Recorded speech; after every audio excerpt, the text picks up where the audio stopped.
Marlina, si pembunuh dalam 4 babak, atau di Inggrisnya Marlina, the Murderer in 4 Acts. Film Marlina, si pembunuh dalam 4 babak, mengisahkan tentang perjalanan seorang janda di pedalaman Sumba bernama Marlina untuk mencari keadilan atas kejadian pemerkosaan yang menimpanya. Marlina sudah menjadi janda ketika sang suami meninggal dunia dan membuat dia terlilit hutang. Suatu ketika, para penagih hutang tersebut datang kembali ke rumahnya. Selain mengambil ternak yang dimiliki, pemimpin kelompok tersebut, Markus, juga memiliki niat yang jahat pada Marlina. Dia ingin memperkosa Marlina. Marlina memang berhasil meracuni beberapa anak buah Markus. Namun, ia tak bisa mengelak dari pemerkosaan yang dilakukan Markus saat Markus memperkosanya di ranjang. Marlina kemudian mengambil golok dan menebas kepala Markus hingga terputus. Tak terima ayahnya dibunuh oleh Marlina, Markus yang mempunyai anak, yaitu Franz, ingin membalaskan dendamnya kepada Marlina. Hal yang paling membuat perih adalah ketika jasad suaminya berubah hingga menjadi mumi, ibaratnya lah ya, lalu bahkan ditaruh di ujung rumah. Betapa pahit, saking nggak punya uang. Gue sendiri salut dengan keberanian Marlina membunuh orang yang memperkosanya, serta juga orang yang terlibat ya dalam kasus tersebut. Setan dengan hukum karena mengurus perkaranya sangat-sangat lama. Bahkan bisa dibilang lama banget. Itu pun kalau berhasil direalisasikan. Hukum di Indonesia bergerak sangat lambat. Mereka tidak tahu rasanya menjadi victim pemerkosaan. Contoh hal terparahnya adalah ketika berada di daerah ataupun tidak berada di daerah, mereka bisa disuruh kawin dengan orang yang memperkosanya. Bagaimana mungkin bisa menikah dengan orang yang menghancurkan hidup seseorang, lalu menikah dengan dirinya? Gila, di luar nalar. Bukan hanya itu ya, kadang kalau pelakunya mempunyai jabatan ataupun power, kasusnya bisa hilang bak ditelan bumi, atau justru berdamai dengan si pelaku. Wong edan. Pelaku harus mendapatkan hukuman yang setimpal terhadap apa yang telah dibuatnya. Yang saya nggak habis pikir, di tempat kediaman Marlina ada seekor kuda. Bayangkan saja kalau tidak ada kuda ya. Kuda itulah yang membawa dia kemana-mana. Uniknya, kuda tersebut tidak pernah diperlihatkan diberi makan atau minum lah minimal ya. Marlina harus lari secepat kilat dari kejaran orang yang mau menangkap dia ya. Kalian bisa lihat nih, jarak dari rumah Marlina ke rumah lain itu sangatlah jauh.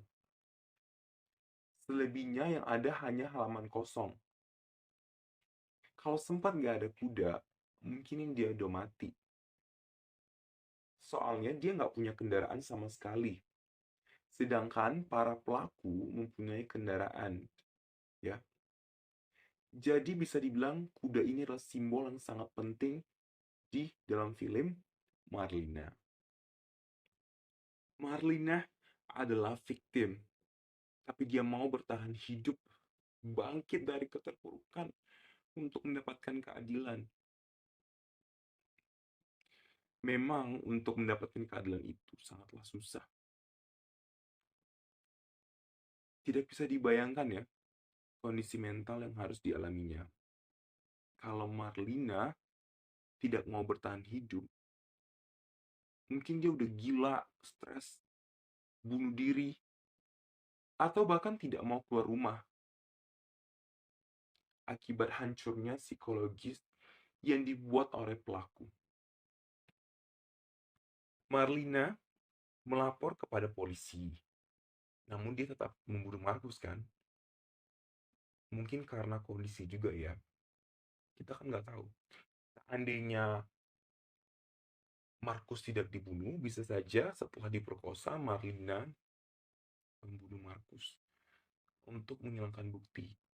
Meskipun di pedalaman ya, bayangin aja Marlina berlari kemana. Toh jarak dari satu rumah ke rumah lain jauh. Tidak ada kendaraan, yang ada hanya kuda. Yang lucunya, dilihat di akhir film ya.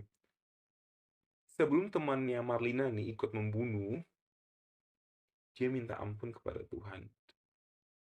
Dia membunuh bukan bermaksud apa-apa, ya. Hanya ingin membantu temannya dari keadaan atau kondisi yang berbahaya.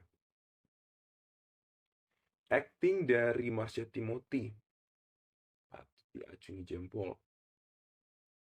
Dia berhasil memerankan heroin yang badass, super duper keren. Nggak hanya itu juga ya, temannya Dea Pananda juga pecah parah. Dari segi make up-nya, bener-bener sesuai lah ya dengan orang-orang pedalaman.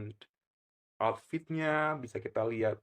Dan juga di film tersebut, mereka juga memakai bahasa Sumba ya. Jadi bener-bener real kerasa banget nih daerah-daerah pedalamannya. Sinematografinya sih keren abis. Kita bisa melihat view Sumba yang keren parah. Yang menurut gue pribadi kayak jarang gitu dijamah oleh film-film yang berkualitas ya.